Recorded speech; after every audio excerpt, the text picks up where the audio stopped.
আব্দুল কাদের খান right. উনি এটা ভেবেছিলেন যেহেতু আমরা মুসলিম জাতি পাকিস্তান অর্জন করে ফেলেছে, তো এই মুসলিম জাতির ভিতরে এই পারমাণবিক বম এটা প্রচার করা উচিত।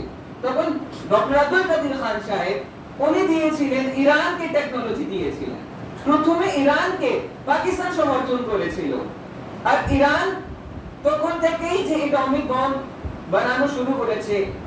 পাকিস্তান আজ পর্যন্ত ইরানের এই অ্যাটমিক বম বানানোর সমর্থন করতে যাচ্ছে, আর পাকিস্তান সব সময় ইরানের পাশে আছে, মুসলিম উম্মার পাশে আছে। আর কিছু জায়গাতে যেখানে পাকিস্তানের ভিতরে সেকুলারিজম আছে, আর সেকুলারিজমের কারণে পাকিস্তান অনেক সময় ইউএসএ এর পাশে দাঁড়ায়। ইউএসএ তো এটা পাকিস্তানের ভিতরে উদ্বিগ্ন আছে।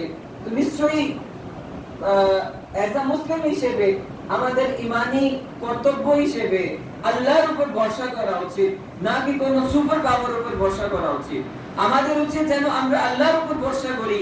আমরা নবী পাক সাল্লাল্লাহু আলাইহি ওয়াসাল্লাম, হযরত আলী কারামাল্লাহু ওয়াজহুল কারীম আর শুহাদায়ে কারবালা, ওনাদের ইমানি শক্তি, ওই শক্তির উপর আমরা দাঁড়িয়ে ইসলামকে প্রচার প্রসার করি।